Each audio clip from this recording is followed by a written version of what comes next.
COVID-19 has forced students across the country to continue their educations from home.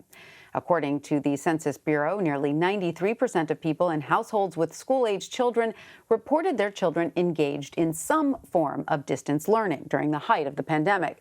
Now, more schools are opening up for in-person instruction, but a small fraction of students will continue learning online.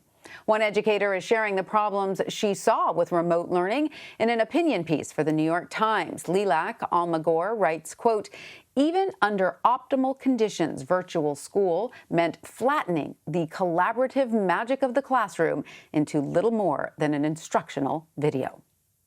The author, Lelac Almagor, joins me now. She teaches fourth grade at a public charter school in Washington, D.C. Lelac, welcome. It's great to have you with us. In your piece, you say teaching online school this year was, quote, "a disgrace." What do you think was the most disgraceful part of it?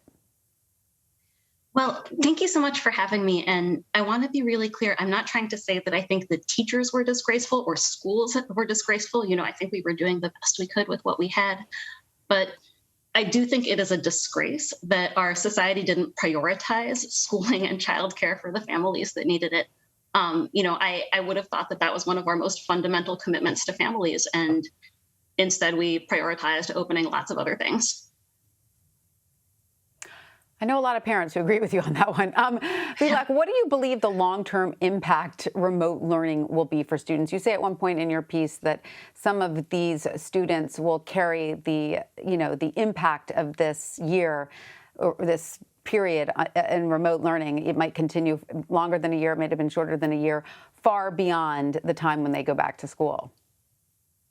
I mean, I'm a teacher, so I'm an optimist. Right. I mean, I want to hope that we're going to be able to fix it and we're going to be able to support them when they come back. But I do think that the impact of being, for some kids, truly stuck inside, cut off from other kids, cut off from all of the wonderful things that happen for kids in school, I think there's going to be an impact on their social and emotional development for a long time. And I also think that some kids missed academic foundations that are going to be really a challenge for them. My son is 6. He was in kindergarten this year, and there are kids who are going to be starting first grade with him in the fall. And the last time they were in school was spring of pre-K. So they missed that whole period of time where that's the building blocks of reading and the building blocks of feeling good about yourself as a student. I think that's going to be really rough for a lot of kids. And the worst part is it's not the same for all kids. Right. Well, that's what I was going to get at, because in your piece, you described how a lot of families were able to either supplement online school or, made it a lot easier. So are you expecting to see this fall a bunch of kids coming with wildly different levels of preparation? Yes, that's what really kills me, is that I think that folks were like, oh, it's okay, kids are resilient. Well, a lot of the people I think who had money or resources to insulate their kids from the worst of this did so. Whether through tutoring or hiring appropriate childcare or even just, putting their kids in soccer or whatever, so they still got that social interaction. But there were a lot of families who just didn't have the bandwidth to do that. They were just trying to get by. And so I think that when we come back... Or even you said... Even I think you made a really good point. Even the families who were able to work from home had an advantage over, the children of essential workers, for instance, who had to go to work. The families who could work from home, even if they didn't have tutors or the rest of it, were able to somewhat monitor their children's online education, whereas those workers who had to be at work were maybe dragging their kids along with them in the car, as you described, or leaving them home alone to deal with internet problems on their own. So that in itself created huge inequities.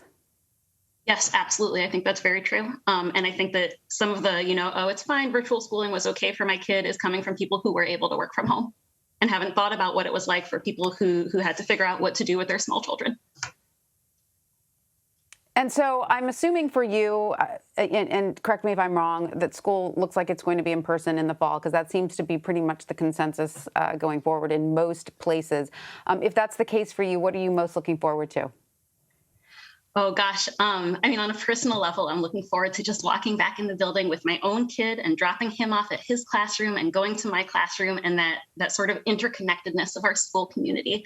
And for my students, I'm looking forward to giving them time and space to play and time and space to read. I think those are the two things that were the most difficult to recreate for kids in virtual learning. Well, Lelac Almagor, thank you so much for joining us and, sharing your real insight into the experience from a teacher's perspective. I think as a parent, it was very helpful to hear about that. So thank you. Thank you so much for having me.